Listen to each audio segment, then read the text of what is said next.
Cap पर, क्योंकि आज का हमारा शो है। मिड कैप की वैल्यूएशन फिलहाल आप कैसी देख रहे हैं?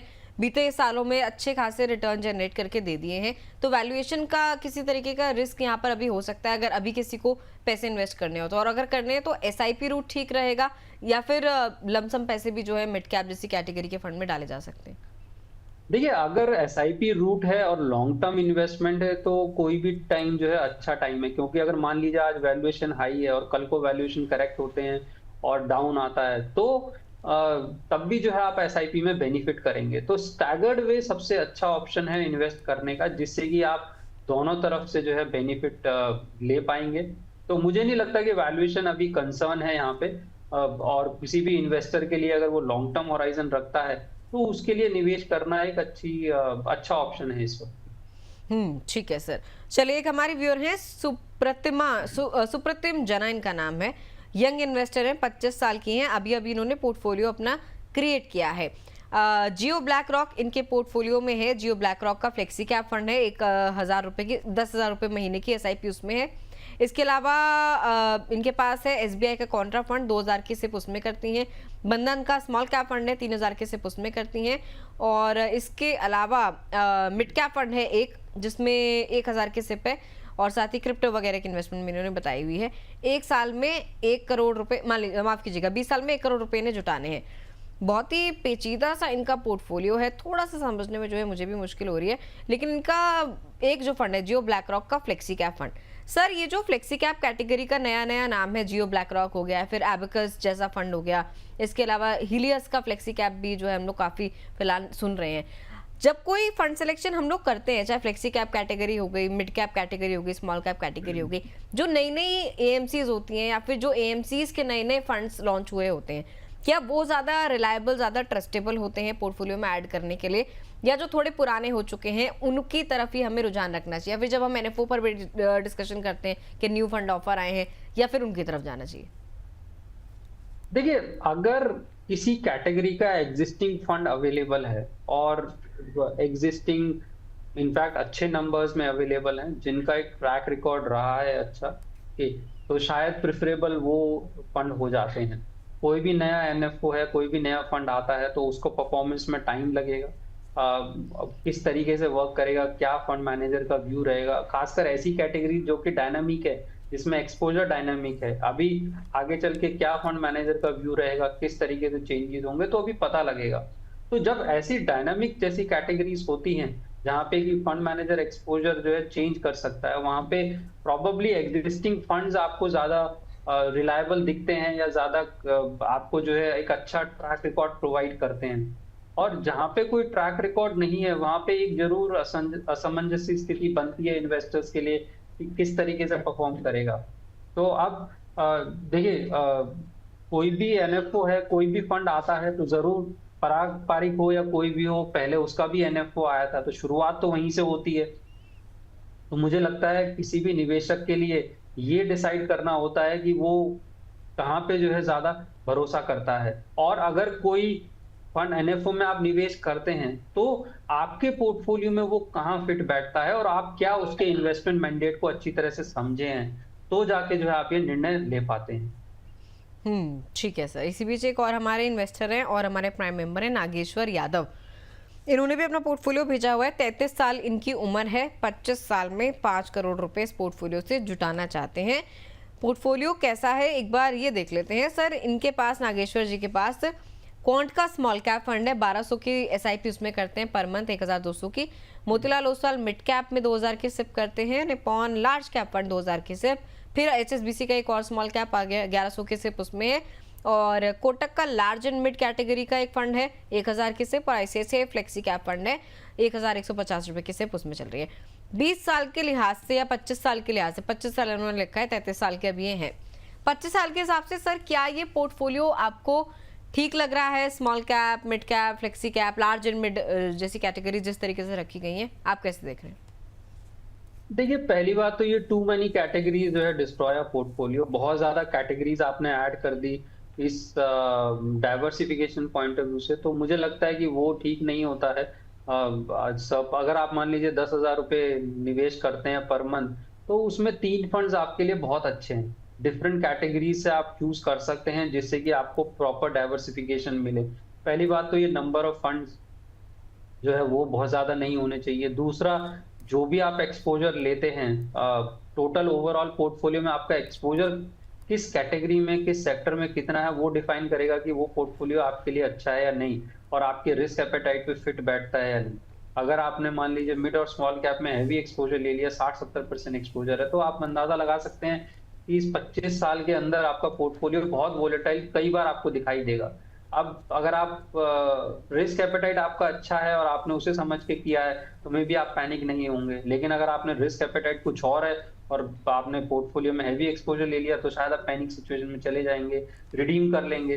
तो इसलिए ओवरऑल एक्सपोज़र पे ज़रूर जो है फोकस किया जाए और दूसरा नंबर ऑफ फंड्स की ज़रूरत नहीं है। आपको डाइवर्सिफिकेशन लेना है, तो उसके लिए 3 फंड्स भी बेहतर हो सकते हैं।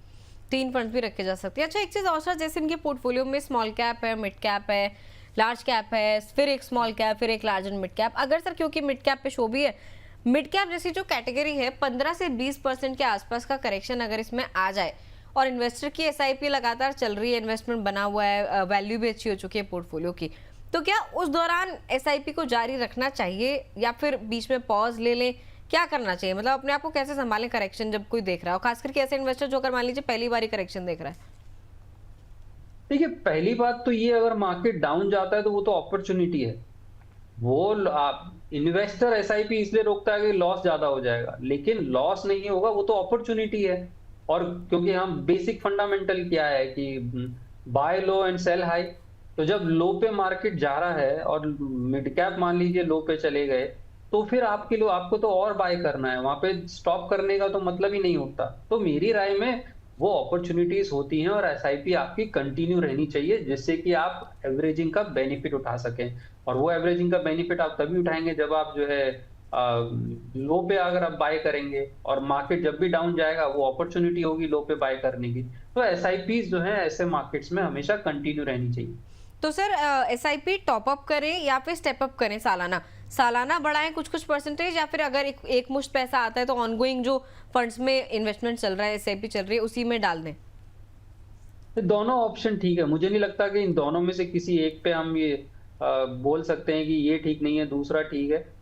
दोनों ही है। अगर आपके पास सरप्लस अवेलेबल है तो आप टॉप अप कर सकते हैं जब भी ऐसी अपॉर्चुनिटीज आए या आपके पास सरप्लस हो। और स्टेप अप का अगर ऑप्शन है, अगर आप सरप्लस मानते हैं कि सरप्लस नहीं आ सकता, लेकिन आप सेविंग्स को इंक्रीज जरूर कर सकते हैं रेगुलरली, तो फिर स्टेप अप का ऑप्शन भी अच्छा है, जहां पे कि आपका एसआईपी एक पर्टिकुलर अमाउंट में फ्रीक्वेंसी पे हमेशा जो है बढ़ता रहेगा। तो स्टेप अप अप्रोच खासकर बेनिफिशियल हो जाता है इन्वेस्टर्स के लिए, क्योंकि किसी भी इन्वेस्टर के लिए जब हम दो अप्रोच लेते हैं, एक होता है कि फिक्स्ड अमाउंट आपको गोल तक निवेश करना है, दूसरा होता है कि आप लो से स्टार्ट करके स्टेप अप कर सकते हैं और उसी गोल को आप अचीव कर सकते हैं। तो लो से स्टार्ट करके और स्टेप अप करना एक अच्छी ऑप्शन हो जाता है इन्वेस्टर्स के लिए, कि जैसे जैसे मेरी सेविंग्स बढ़ेंगी वैसे वैसे मेरा जो है निवेश भी बढ़ता जाएगा, क्योंकि उतना फिक्स निवेश एक साथ निकालना मुश्किल होता है। और सर, जो इस तरीके की कैटेगरी जैसे स्मॉल कैप हो गया, थोड़ा ज्यादा वॉलेटाइल है, या मिड कैप भी हो गया, लार्ज कैप के मुकाबले तो वॉलेटिलिटी उसमें भी होती है, उसमें क्या इकट्ठा टॉप अप कर दें, या फिर उसमें ये कि मिड कैप या स्मॉल कैप में एक सालाना स्टेप अप लगा के चल लें, या लार्ज कैप जैसे जो फंड है उनमें पैसा आया है तो इकट्ठा भी डाल सकते हैं? देखिए, पैसा आ गया है तो कैटेगरी अगर वाइज लमसम भी आ क्या रहा है फर्क तो होना चाहिए? नहीं, मुझे नहीं लगता कि कैटेगरी वाइज आपको बहुत ज्यादा स्ट्रैटेजी पे बहुत ज्यादा डिफरेंस आएगा। अगर आपके पास लमसम आया तो आप स्टैगर भी कर सकते हैं। आपने डेट फंड से डाल के एसटीपी का ऑप्शन आप ले सकते हैं, तो उसी सरप्लस को आप स्टैगर वे में निवेश कर सकते हैं। और स्टैगर्ड वे में हमेशा बेनिफिट आपको ये मिलता है कि आपको मार्केट कहाँ पर है या हाई है लो है वो वरी करने की जरूरत नहीं नहीं पड़ती है। हाँ, अगर अपॉर्चुनिटीज आती हैं तो लमसम जरूर निवेश किया जा सकता है। आपके पास सरप्लस है, मार्केट डाउन आ गया, आपको अपॉर्चुनिटी मिल रहा है, तो हमेशा लमसम निवेश कर जो आपको बेनिफिट कर सकता है। ठीक है सर। चलिए आगे बढ़ते हैं। हमारे व्यूअर हैं आसाम से, अभिषेक नाम है इनका। इन्होंने अपना पोर्टफोलियो जो है उस पर एक राय मांगी है। हालांकि इनका पोर्टफोलियो भेजने का तरीका थोड़ा अलग है हमारे आम दर्शकों से।